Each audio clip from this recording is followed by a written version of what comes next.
Indonesia ini kan negara pertanian ya. Betul. Harusnya mosok pertanian kita tuh import beras ya. Sekarang itu banyak tanah-tanah petani itu kebanyakan pupuk kimia. Pupuk kimia itu ya bagus, jadi istilahnya wong tani itu begitu dikasih pupuk berhijau gitu ya, itu petani biasanya senang kayak gitu ya. Tapi sebetulnya itu kan banyak merusak tanah. Nah, tantangan terbesar adalah gimana mengedukasi, gimana kita bekerja sama dengan teman-teman petani agar mereka produktivitas menjadi naik. Dan ini menjadi tantangan yang tidak mudah. Ya, karena banyak faktor ya, dari pupuknya, dari benihnya, kemudian dari airnya, dari manajemen, banyak hal.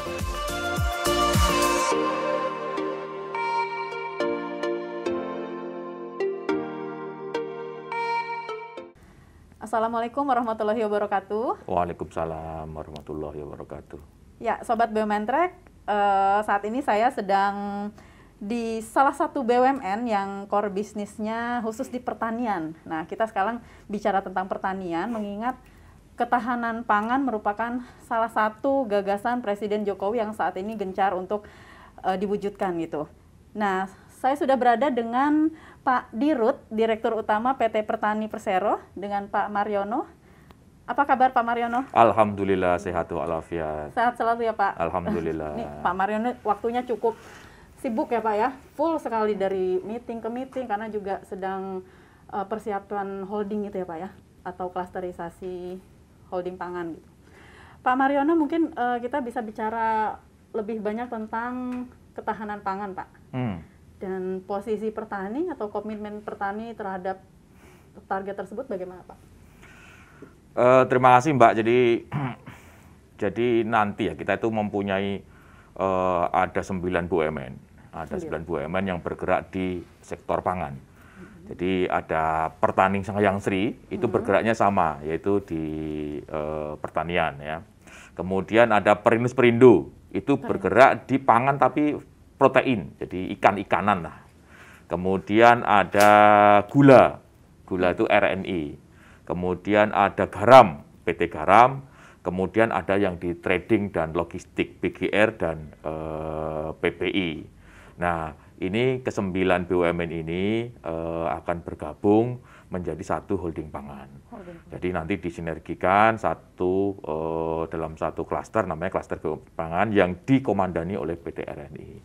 Nah, dalam hari ini dibagi 3. Yang pertama adalah tentang nutrisi protein itu di bidang di bidang daging dan ikan. Jadi tadi kurang satu berdikari. Jadi ada berdikari dan Perinus ini akan mencukupi tentang pangan, tentang protein. Kemudian di agro dan di pangan dan di pertanian itu kita Sangyang Sri, kemudian ada RNI Gula, kemudian ada pergaraman.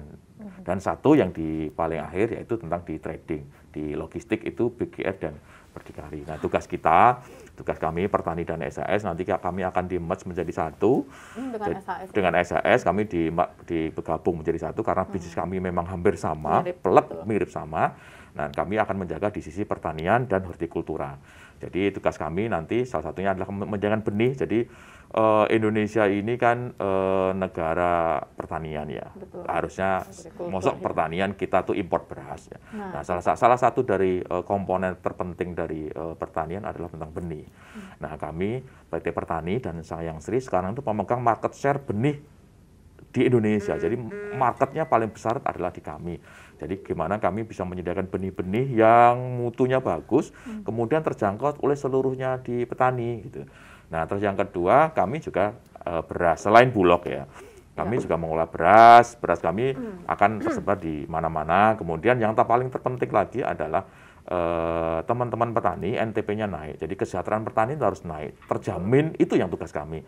Jadi ketika misalnya harga gabah jatuh gitu ya, kami di BUMN ini jangan sampai menjaga harga gabah itu jatuh. Nah, itu tugas-tugas kami. Jadi selain kami menjaga NTP para teman-teman petani harus naik, kami juga gimana hasil produksi mereka harus terjamin oleh kami semua. Selama ini kan teman-teman petani itu ketika panen kesulitannya ketika gimana cara menjualnya, jadi ya menyerapnya. Nah, kami BUMN harus hadir di situ. Nah, itulah tugas kami semuanya. Ya, peran kami semuanya akan ada di situ. Jadi kami tadi di pertanian, benih beras, kemudian ada di hortikultura. Pak, maaf yang tadi klaster pangan ini Bulog tidak itu ya? Bulog beda. Jadi Beda Bulog. lagi. Jadi nanti di nasional itu ada Badan Ketahanan Pangan, Badan Pangan Nasional, kemudian ada Bulog, kemudian ada BUMN Pangan. Jadi BUMN Pangan itu di sisi komersilnya. Jadi kami di sisi komersilnya. Oke. Tadi Bapak sebutkan artinya peran petani satu itu menjaga, ini Indonesia kan pertanian gitu ya, kenapa masih impor gitu, jangan sampai ada beras atau padi lagi impor gitu. Dan satu sisi tadi meningkatkan kesejahteraan petani. Nah yang selama ini terjadi kan memang seperti itu ya Pak ya, petani kok jadi kaum marginal gitu, seperti nelayan contohnya di perikanan gitu. Kenapa mereka kok masih seperti itu kondisinya gitu? Apa yang bisa dilakukan oleh petani Pak? Jadi sebenarnya memang satu, kita harus meningkatkan produktivitas teman-teman petani ya. Jadi teman-teman petani harus produktivitasnya kalau selama ini di Indonesia baru 5,6 ya. Kalau di dunia, di Thailand gitu bisa 7 gitu ya. Gimana kami bisa mengedukasi, kemudian bekerja sama dengan teman-teman petani hingga produktivitas mereka naik. Jadi caranya adalah satu ya, kita harus gini, misalnya saya dulu dari pupuk ya, pupuk. Jadi sekarang itu banyak tanah-tanah petani itu kebanyakan pupuk kimia. Pupuk kimia itu ya bagus, jadi istilahnya wong tani itu begitu dikasih pupuk berhijau gitu ya, itu petani biasanya senang kayak gitu ya. Tapi sebetulnya itu kan banyak merusak tanah. Jadi pupuk Indonesia dalam ini dengan kami juga, gimana kita mengembalikan fungsi tanah itu menjadi lebih bagus. Jadi biasanya kita kasih organik banyak gitu. Tapi biasanya teman-teman petani nggak begitu suka dengan organik, karena organik itu lama. Jadi tidak sadek sanyet lah istilah orang Jawa ya. Jadi sadek sanyet begitu dikasih organik langsung nggak instan langsung gitu nggak. Tapi itu pembenah tanah, jadi pelan. Tapi Jadi tanahnya jadi bagus. Tanahnya jadi bagus. Kira-kira nanti ada 4 musim tanam gitu ya. Nanti baru kelihatan bagus. Jadi nanti penyerapan pupuk kimia akan semakin sedikit. Jadi ini harus semakin kita tingkatkan.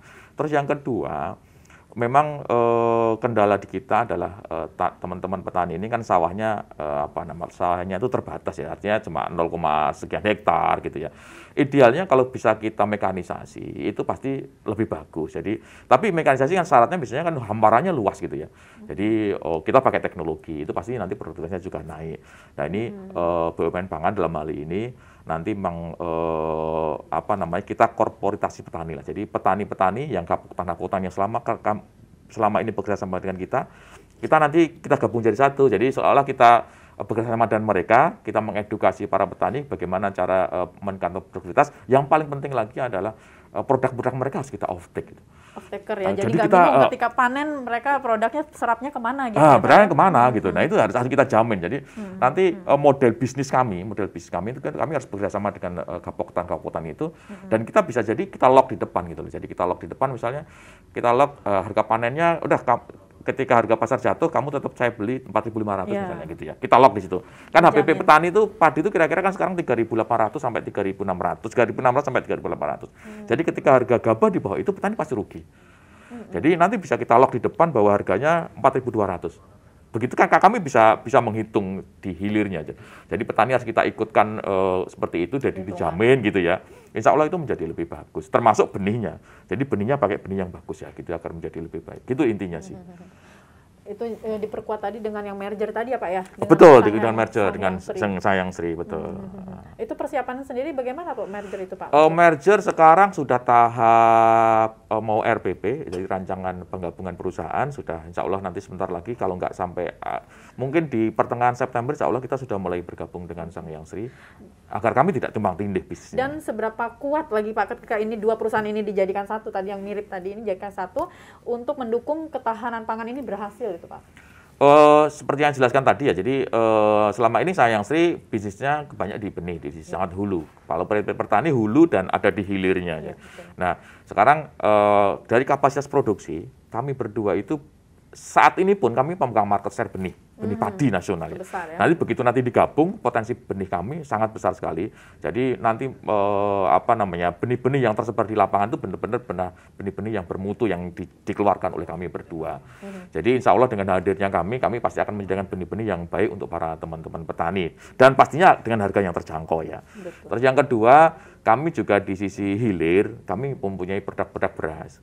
Jadi kami punya kapasitas produksi lumayan bagus, lumayan kita punya 200.000 ton per tahun untuk mesin-mesin kami. Dan Baik lagi, nanti kami bisa bekerjasama dengan teman-teman petani dengan cara korporatisasi. Jadi teman-teman petani itu kita sudah apa ya, oh nanti kalau panen tak jual ke sana dengan harga sekian dong. Ya. Nanti kalau pas harganya naik ya kita naikin juga. Kan kami bisa menghitung ya dari segi.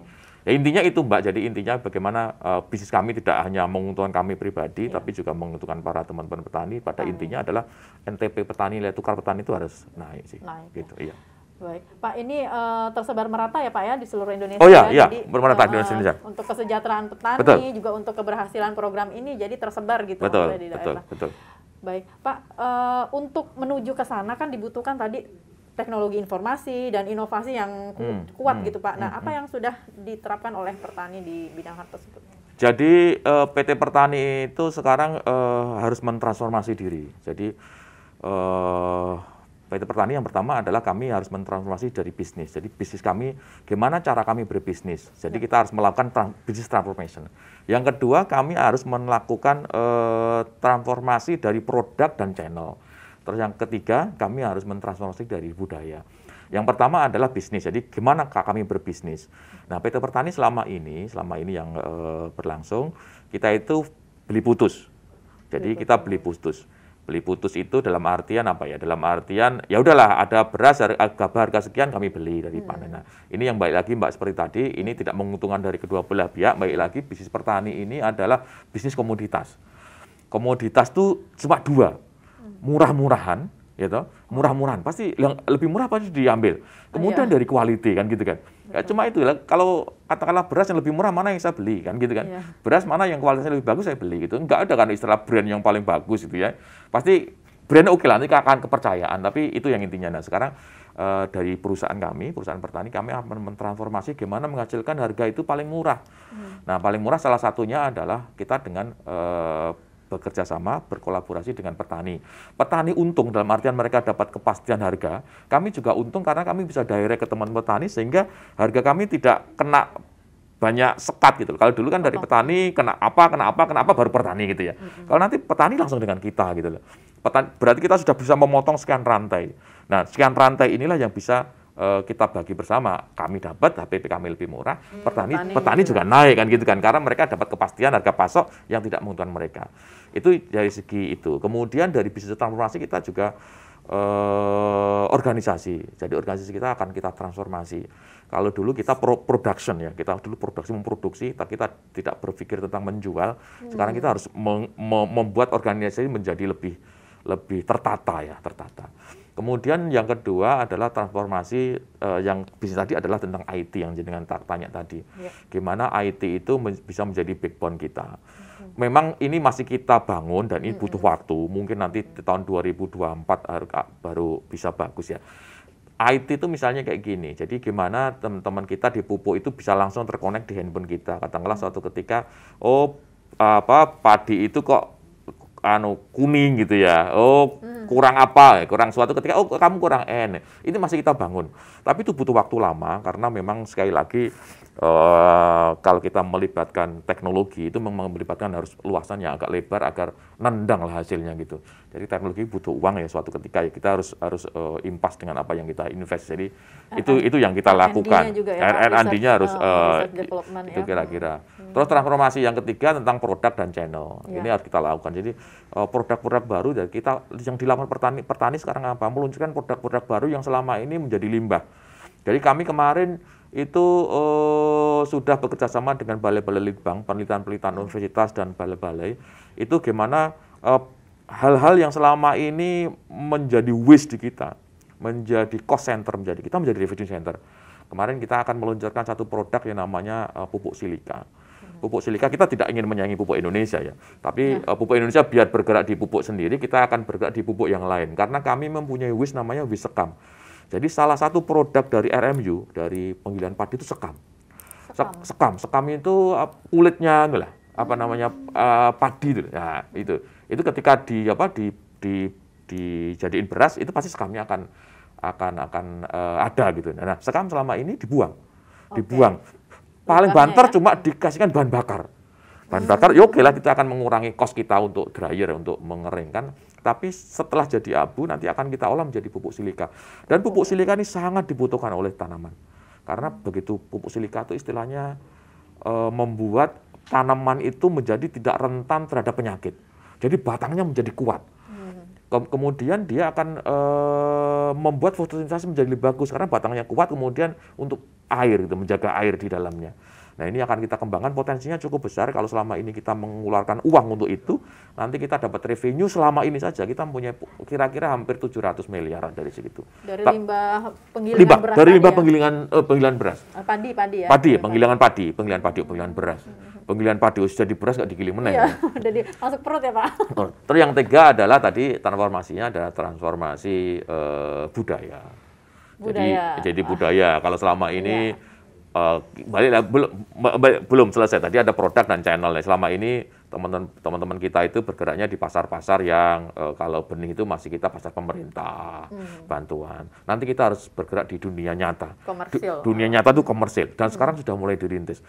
Dirintis itu artinya seluruh Indonesia nanti akan mendapatkan benih yang bagus. Jadi dalam mimpi kita nanti begitu teman-teman petani semua itu melihat benih ya bertani gitu loh. BUMN pangan gitu loh. Begitu bangun tidur, aku butuh benih. Dalam image mereka adalah petani. Nah, gitu. Nah, itu transformasi produk juga ada. Jadi QC kita semakin bagus. Kita bertransformasi semuanya agar dalam image-nya para pelanggan kita begitu ngomong benih ya petani ya, begitu benih ya benihnya BUMN pangan. Nah, kayak ginilah yang kita transformasikan. Yang terakhir adalah tentang budaya tadi. Jadi budaya kerja kita harus kita berintegritas dan berkolaborasi dan macam-macam yang kita lakukan seperti itu. Biasanya transformasi budaya itu tidak kalah sulitnya loh Pak dengan transformasi keuangan, organisasi dan lain-lain. Nah, gimana Pak kalau di pertanian sendiri dari sebelumnya seperti apa, mau dijadikan seperti apa Pak? Budaya kita sebetulnya kita kan sekarang BUMN jadi satu namanya di budaya akhlak ya, itu harus kita internalisasi. Apalagi yang paling berat nanti adalah kita itu dua BUMN BUMN merger ya, saya sedang yang menyatukan budaya juga tidak mudah, pasti kita butuh waktu. Tapi pada prinsipnya kalau teman-teman semuanya sadar bahwa kita itu untuk petani, untuk negeri, insya Allah akan bisa. Jadi memang jalannya tidak mudah, tapi insya Allah pasti bisa karena ya harus kita lakukan itu kan. Harus kita lakukan dan itu menjadi hal yang membuat kita tuh mau hidup atau mau kita mati. Kita akan berkontribusi untuk bangsa atau tidak berkontribusi. Itu tidak ada pilihan lain. Jadi teman-teman kalau pengen perusahaannya bagus, berkontribusi untuk negeri, kita harus lakukan seperti ini. Oke, baik. Pak, balik lagi sedikit tadi ke ketahanan pangan tadi Pak. Optimis Pak ini bisa berhasil Pak? Insya Allah optimis. Dan optimis. Apa sih tantangannya Pak? Yang paling dirasakan tuh tantangannya seperti apa Pak untuk mewujudkan ini? Kalau kita ngomong benih ya. Jadi kita pertama kali dari ketahanan pangan kita ngomong dari sisi paling hulu dari benih. Selama ini banyak teman-teman kita petani itu yang menggunakan benih tidak bersertifikat. Jadi mungkin kita 40% petani itu tidak, mungkin 50-50 menggunakan tidak bersertifikat. Jadi wajar saja mereka. Apa sih jalan pintas gitu kali ya Pak ya? Ya wajar saja karena itu kan kalau tidak bersertifikat artinya kan mereka sendiri ya. Jadi begitu mereka panen nanti akan digunakan lagi gitu ya. Dan itu wajar-wajar saja gitu. Tapi memang ketika kita menggunakan benih bersertifikat itu kan pasti hasilnya lebih baik dan itu tantangan kita sendiri sih. Jadi selama ini Kementan sudah melakukan banyak bantuan-bantuan tentang benih bersertifikat dan alhamdulillah ini ada gitu ya. Jadi kami petani selama ini memasok itu gitu. Tapi itu pun baru kira-kira 40% gitu. Dan sisanya inilah pasar-pasar ceruk-ceruk inilah yang harus kita edukasi ke mereka agar mereka menggunakan benih-benih yang bersertifikat agar produktivitasnya menjadi naik kan gitu kan. Itu yang pertama. Benih, terus benih. Terus yang kedua kayak tadi, gimana produktivitas mereka naik. Tantangan terbesar adalah gimana mengedukasi, bagaimana kita bekerja sama dengan teman-teman petani agar mereka produktivitasnya menjadi naik. Dan ini menjadi tantangan yang tidak mudah. Karena banyak faktor ya, dari pupuknya, dari benihnya, kemudian dari airnya, dari manajemen banyak hal.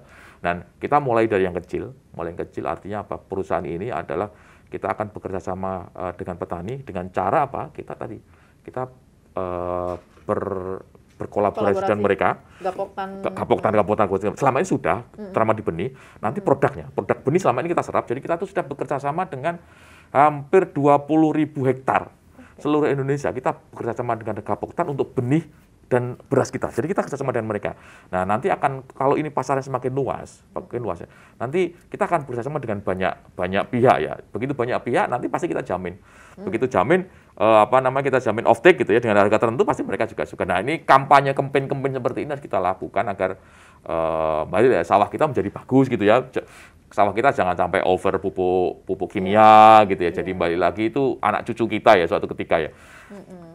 Saya dulu sering bercerita, jadi kalau sawah-sawah kita dulu, kalau kita ke sawah itu, sawah kita tuh hampir 1 betis ya, dalamnya gitu. Nah sekarang udah mulai keras, karena banyak pupuk kimia, jadi petani kan banyak instan ya, jadi gembur? Gitulah, jadi kita harus kembalikan itu. Itu tantangan terbesar kita. Cukup besar ya, karena kita harus satu-satu ke edukasi ke petani itu, karena sudah jadi kebiasaan juga betul, ya Pak ya? Betul. Oke, lalu apa lagi Pak tadi? 3 tantangan yang Bapak sebutkan tadi. Benih, terus kemudian produktivitas. Benih dan itu tantangan terbesar kita sih. Kalau produktivitas sudah, kemudian benihnya bagus, pasti selesai semuanya kan. Nah, tergantung nanti kita tinggal hilirnya kan, menghilirisasi kan. Produk beras kan tidak, produk padi kan enggak gimana bisa mendistribusikan ke seluruhnya. Itu tantangan terbesar juga. Jadi selama ini kalau kita nggak mau ngomong padi ya, yang paling menantang kita itu harga berbeda-beda. Kita nggak mau beda. Misalnya cabai bisa jadi hari ini harga di Jakarta 100.000 gitu ya. Padahal di Banyuwangi sana bisa jadi cuma 5.000. Ini BUMN klaster pangan ini menjadi tantangan sendiri bagaimana mendistribusikan agar distribusi harga itu menjadi lebih bagus lah. Nah ini nanti bukan tugas kami. Tugasnya adalah di BGR dan teman-teman PPI.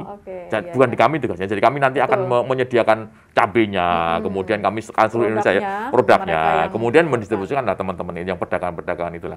Agar ya itu tadi, gimana sekarang kita harus mencari cara gimana cabai itu yang selama ini sekian hari busuk gitu ya. Ini harus dicari juga biar wong desa istilahnya kalau mangan cabai nggak dikletus kan enak gitu loh.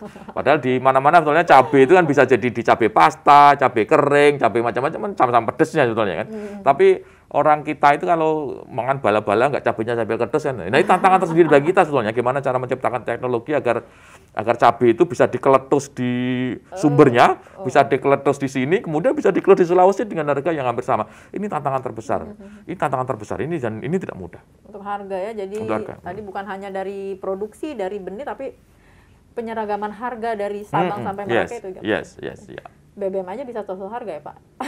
Iya, BBM satu harga. BBM aja satu harga, iya. Apa namanya, cabai macam-macam ya Pak? Betul. Jadi ketika nanti Lebaran, cabai itu harganya termasuk dalam ini daging. Jadi daging nanti ditugaskan oleh Berdikari kan? Berdikari. Jadi Berdikari daging sekarang sudah mulai. Jadi daging harganya harus bisa stabil. Nah gitu. Itulah peran dari klaster holding pangan ini betul, ya Pak ya? Betul. Oke, baik. Pak Mariono sudah memimpin di Pertani sejak Februari 2020 ya, jalan 1,5 tahun lah. Visi Pak Mariono sendiri ke depan apa Pak untuk Pertani Pak? Impian Bapak untuk Pertani seperti apa Pak? Yang pertama, Pertani harus menjadi, nanti gabung dengan SAS ya. Nanti kan gabung dengan SAS ya. Betul. Jadi kami harus satu lagi ya. Jadi kami harus berguna untuk negeri. Ya, kami untuk negeri. Jadi tantangan ketahanan pangan yang diberikan kepada kami harus kami jawab. Terus yang kedua, kami harus menyediakan produk-produk unggulan kami sehingga produk-produk itu bisa diterima di pasar, kemudian berguna negeri. Jadi mimpi kami sebenarnya untuk benih ya. Jadi kayak tadi ya, begitu orang bermimpi gitu, bangun tidur gitu, benih Pertani ya gitu. Karena benihnya Pertani bagus. Ini untuk kami sendiri ya, untuk Pertani ya, untuk image-nya bagus gitu. Jadi ngomong beras gitu ya. Oh, berasnya Pertani bagus gitu. Mungkin belum tahu juga. Jadi beras kami itu sekarang kebanyakan kami di Horeca ya. Jadi kami kalau nyari beras di modern market kami belum ada. Jadi kami termasuk channel kami nanti akan lari ke situ yang transformasi channel ya. Kami banyak ke Horeca dan beberapa restoran cepat saji. Restoran cepat saji kalau anak-anaknya suka makanan restoran cepat saji itu adalah beras Pertani. Dan itu beras formula. Beras formula artinya beras resep ya. Jadi kalau selama ini berasnya cuma beras wangi, beras pulen, ada beberapa restoran saji yang berasnya itu memang beras resep. Resepnya apa ya? Jadi ada beras A, B, C, D, gitu kita campur, kemudian kita jadikan beras yang itu rasanya. Dan anak-anaknya mbaknya pasti suka makan. Wah, itu produk-produk kami. Penerbangan nasional kami juga menggunakan beras-beras kami. Beberapa hotel, rumah sakit kami juga beras-beras kami. Dan memang kami baru segmented itu, nanti suatu ketika nanti kita harus mentransformasi menjadi menambah channel-channel kita. Betul, lebih ke retail terus retail, e-commerce kan Pak? Betul. Kita kalau mau beli kan dengan merek-merek lain gitu, padahal mungkin beras Pertani lebih bagus gitu Pak. Yes. Tapi mungkin kita juga udah ngerasain ya Pak, nanti pas penerbangan kali makan berasnya Pertani. Oh iya, penerbangan nanti secara tidak kami sadari ternyata sudah makan beras Pertani juga Pak. Nginep di hotel bintang 5 biasanya beras Pertani juga. Oh iya. Iya. Oke, baik Pak Mariono, sebelum kita tutup sedikit dong bocoran strategi kepemimpinan Bapak seperti apa sih Pak? Aduh, ini yang sulit nih. Kalau harus menilai diri sendiri, strategi kepemimpinan. Apa yang Bapak terapkan atau filosofi seperti apa yang Bapak terapkan gitu Pak? Yang jelas gini, yang jelas sebagaimana pemimpinan kita bahwa kita itu ya kerja dan kerja. Nah, cuma gitulah. Kerja dan kerja. Kalau Pak Jokowi ada 3, kami harus 5. Kerja dan kerja gitu. Terus jadi balancingnya gimana Pak kalau kerja? Memang kondisi terutama yang sisi sekarang ini memang kondisinya sulit ya. Kondisi pandemi ini tidak mudah bagi industri, bagi perusahaan tidak mudah. Mbak, bisnis kami lagi tadi adalah bis Horeca. Jadi begitu pandemi ini ada, yang terpukul adalah Horeca. Jadi penerbangan kita lihat Garuda agak sulit, kemudian kereta api juga sulit, hotel juga mengeluh gitu kan, restoran mengeluh. Padahal itulah pangsa pasar kami. Nah itu, terus kalau perbenihan tidak berpengaruh karena perbenihan adalah pasti terus-terusan. Nah kalau ditanya gimana filosofi kepemimpinan kami, saya cuma memberikan keteladanan bagi mereka. Jadi saya bekerja untuk negeri ini gitu ya, untuk perusahaan ini tidak ada yang embel-embel lain.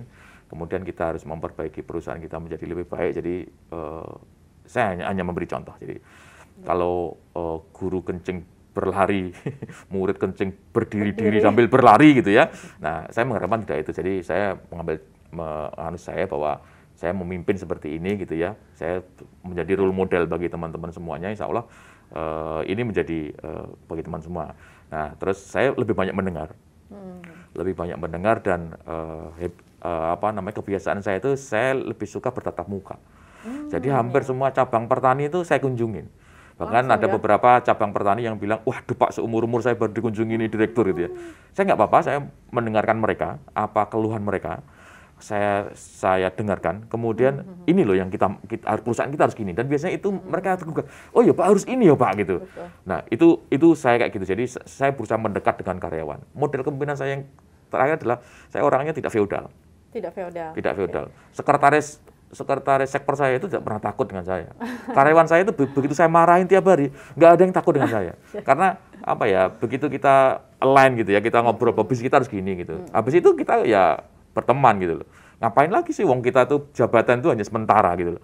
Setelah itu kan kita juga berteman lagi. Jadi tidak ada interest di kita bahwa saya harus menjadi role model.